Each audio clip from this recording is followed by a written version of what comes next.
Baik, pada kesempatan kali ini kita akan mempelajari tentang sistem koordinat pada dimensi 2 ya. Namun lebih jauh, kita tidak hanya membahas tentang koordinat kartesius, tetapi kita juga akan mengaitkan koordinat kartesius dengan sistem koordinat lainnya yang tentu melibatkan besaran-besaran yang berbeda. Nah, sistem koordinat tersebut akan diberi nama dengan sistem koordinat kutub atau sistem koordinat polar. Namun sebelum jauh membahas tentang koordinat kutub, ada baiknya kita kembali mengingat tentang komponen-komponen yang ada pada sistem koordinat kartesius. Nah, di sini saya akan mengambil sebuah titik secara sembarang, titik P dengan koordinat x, y. Nah, titik P memiliki dua komponen, yaitu komponen x yang kita kenali dengan absis dan komponen y yang kita kenali dengan ordinat. Nah, tujuan kita adalah mengubah koordinat P ke dalam bentuk kutub atau ke dalam bentuk polar. Nah, untuk pengubahan-pengubahan seperti itu tentu membutuhkan proses, dan prosesnya memiliki tahapan-tahapan yang harus dilalui.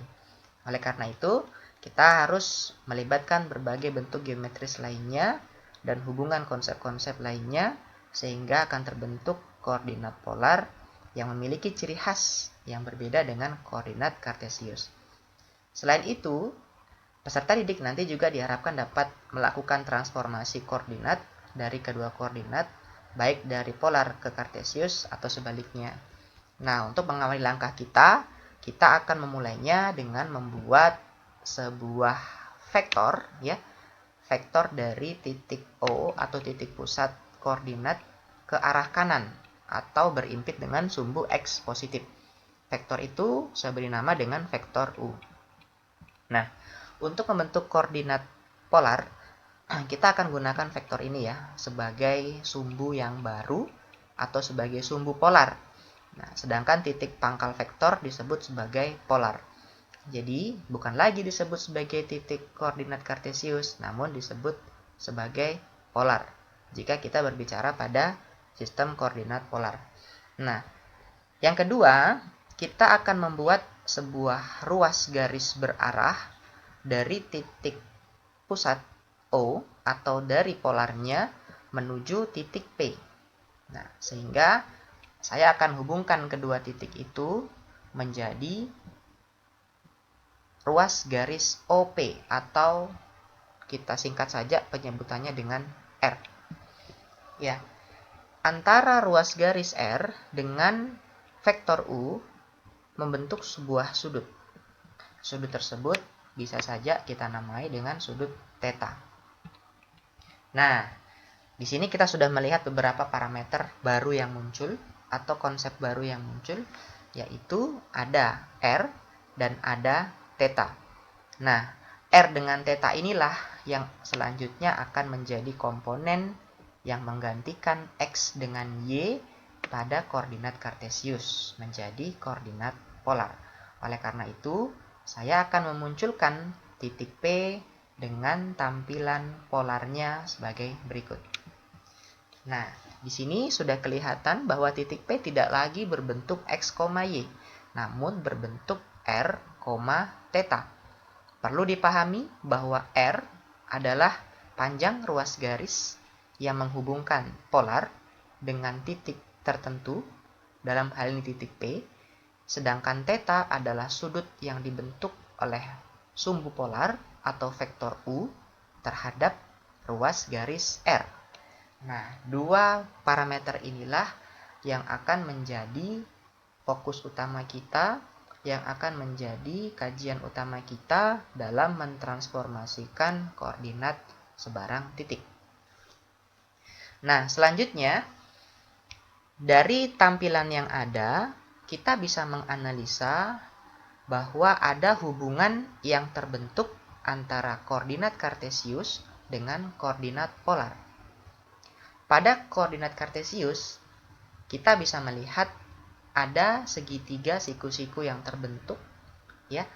Kalau boleh saya namai, segitiganya ada di sebelah sini ya, dari titik O menuju ke titik P, kemudian ke bawah, sedemikian hingga segitiga siku-siku ini bisa kita analisa berdasarkan perbandingan-perbandingan sisinya menggunakan trigonometri, khususnya untuk sinus dan kosinusnya. Sedangkan jika kita menghilangkan sumbu koordinatnya, maka kita akan mendapati sebuah model yang identik ya dengan proses pembentukan sebuah lingkaran. Kenapa? Ya, R yang tadi kita sebut sebagai jarak polar terhadap sembarang titik bisa dianalogikan menjadi sebuah jari-jari lingkaran yang ukurannya selalu sama pada sembarang sudut. Sedangkan O, kita bisa memandangnya sebagai pusat lingkaran. Oleh karena itu, untuk mempermudah pemahaman konsep kita terhadap koordinat polar, kita akan menggunakan lingkaran sebagai konsep pembantu, sehingga kita bisa mengkonstruksi proses transformasi koordinat Kartesius menjadi koordinat polar. Ya, jadi tampilan yang sudah ada ini merupakan konstruksi dari koordinat polar. Oke, selanjutnya kita perhatikan tampilan berikut ini. Jadi kita akan mencoba mencari tahu bagaimana bentuk hubungan antara koordinat Kartesius dengan koordinat polar. Kita perhatikan di sini ada sebuah gambar yang memuat koordinat Kartesius sekaligus memuat koordinat polar. Pada koordinat polar, titik O atau yang kita sebut sebagai titik pusat koordinat disebut sebagai polar. Sedangkan R merupakan jarak dari titik O menuju titik P. Bisa juga kita asumsikan sebagai jari-jari lingkaran O. Kemudian ada juga vektor U. Vektor U merupakan sumbu polar dalam hal ini dan posisinya berimpit pada sumbu X pada koordinat Kartesius. Nah, pada koordinat polar kita akan mencoba mengidentifikasi komponen-komponen penyusunnya. Sekarang kita perhatikan segitiga siku-siku yang terbentuk, yaitu segitiga OPQ. Dari segitiga OPQ, kita bisa membuat perbandingan sisi-sisinya, sehingga jika saya menuliskan nilai kosinus atau bentuk kosinus dari sudut theta, maka bentuk cos tersebut tidak lain adalah perbandingan antara sisi OQ terhadap sisi OP. Sisi OQ merupakan komponen X-nya, sedangkan OP tidak lain adalah R. Sehingga X akan saya ubah menjadi R cos theta. Nilai X merupakan komponen absis pada koordinat Kartesius, sedangkan R cos theta merupakan bentuk polarnya. Sedangkan untuk bentuk sin tetanya, kita bisa membandingkan PQ, ruas garis PQ, terhadap OP atau terhadap R. Sehingga kita peroleh PQ tidak lain adalah Y, sedangkan OP adalah R. Sehingga bentuk Y tidak lain adalah R kali sin theta. Nah, jika kita sudah memperoleh bentuk X dan Y telah berubah menjadi bentuk polar, maka kita akan mengkuadratkan kedua ruasnya. Kita kuadratkan terlebih dahulu, kemudian kita jumlahkan sehingga diperoleh bentuk berikut. Nah, di sini tujuan proses yang ini adalah untuk menunjukkan eksistensi sebuah lingkaran pada koordinat polar. Nah, sekarang X pangkat 2 ditambah Y pangkat 2 adalah R pangkat 2 dikali cos pangkat 2 theta ditambah sin pangkat 2 theta. Bentuk trigonometri ini merupakan identitas yang sudah kita kenali sebagai satu ya. Jadi saya tinggal menuliskan X pangkat 2 tambah Y pangkat 2 sama dengan R pangkat 2. Nah, bentuk ini merupakan bentuk atau persamaan lingkaran dengan pusat 0,0 dan berjari-jari R.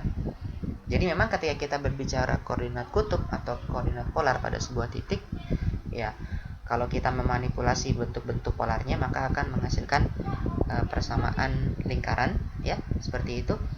Nah, kemudian kalau kita mencari sudut atau besaran sudut yang terbentuk antara jari-jari lingkaran terhadap sumbu polar, kita bisa memanfaatkan perbandingan trigonometri lainnya, yaitu tangen theta.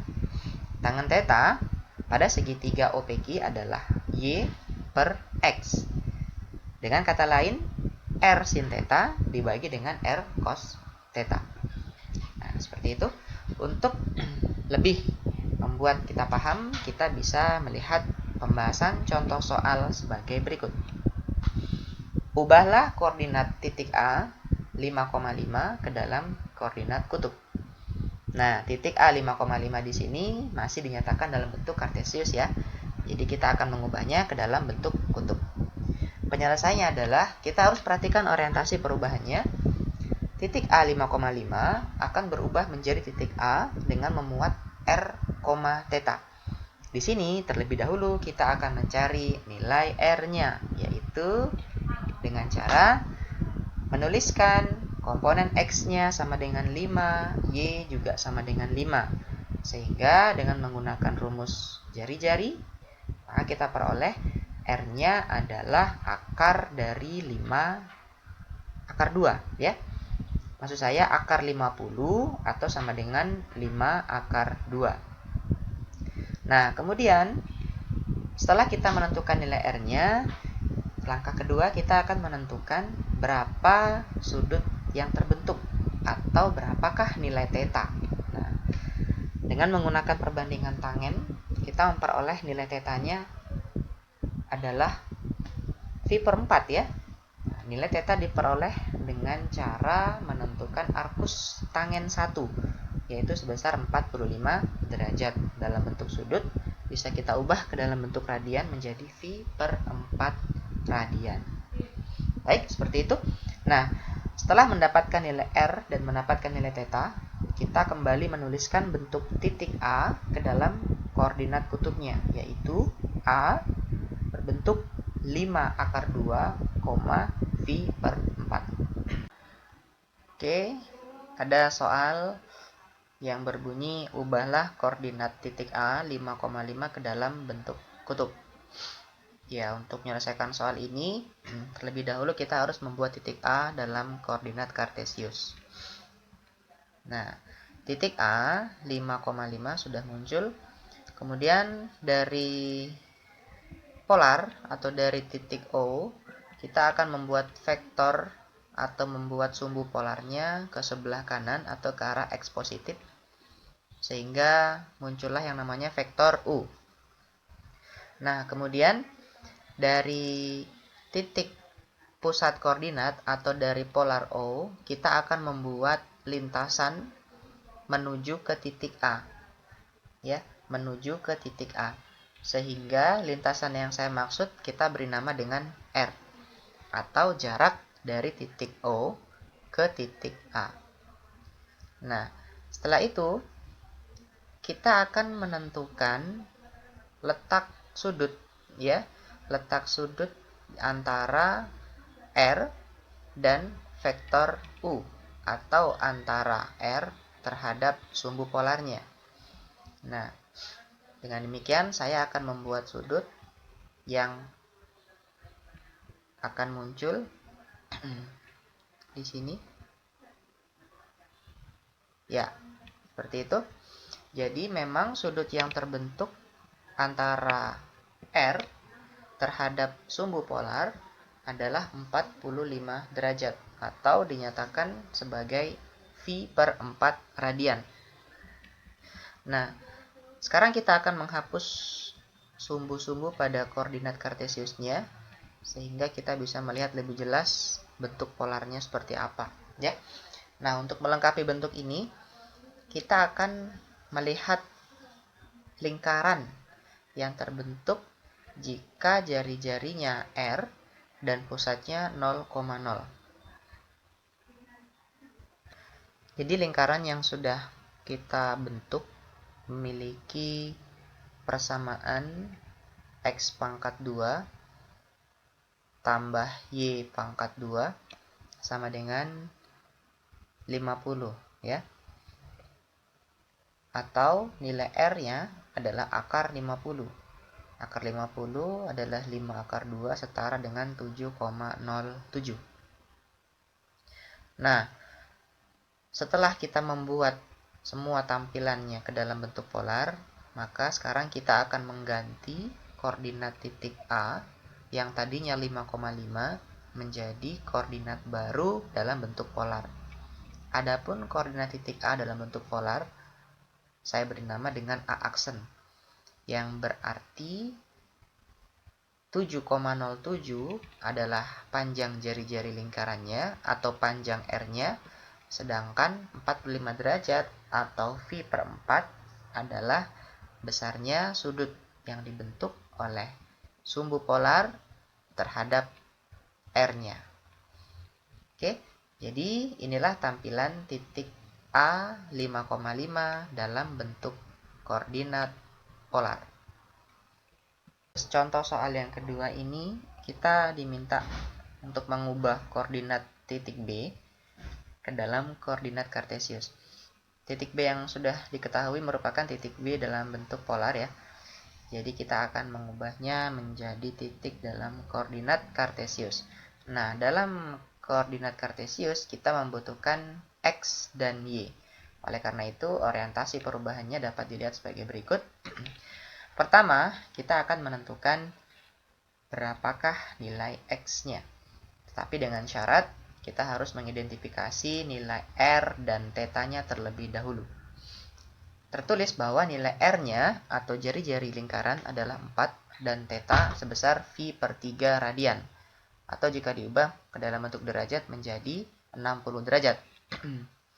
Kemudian nilai X-nya dapat ditentukan dengan pola atau dengan formula X sama dengan R cos θ. Kemudian disubstitusi nilai-nilai X. Maksud saya nilai-nilai R dan θ-nya menjadi 4 cos V per 3. Cos V per 3 atau cos 60 derajat adalah 1/2.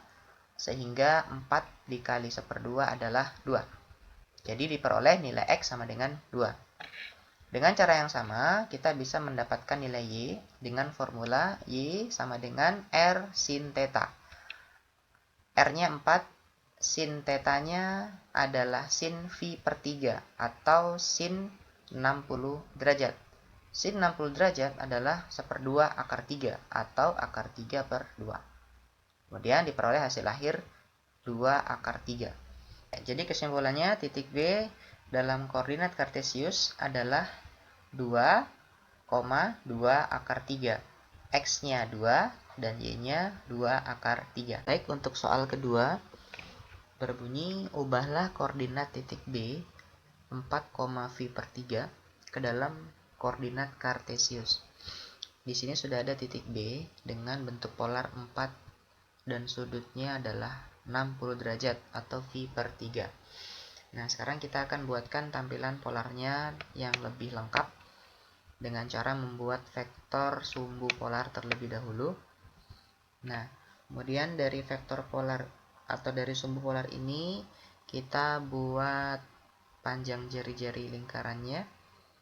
Nah, kemudian setelah itu ada sudut yang terbentuk di sana.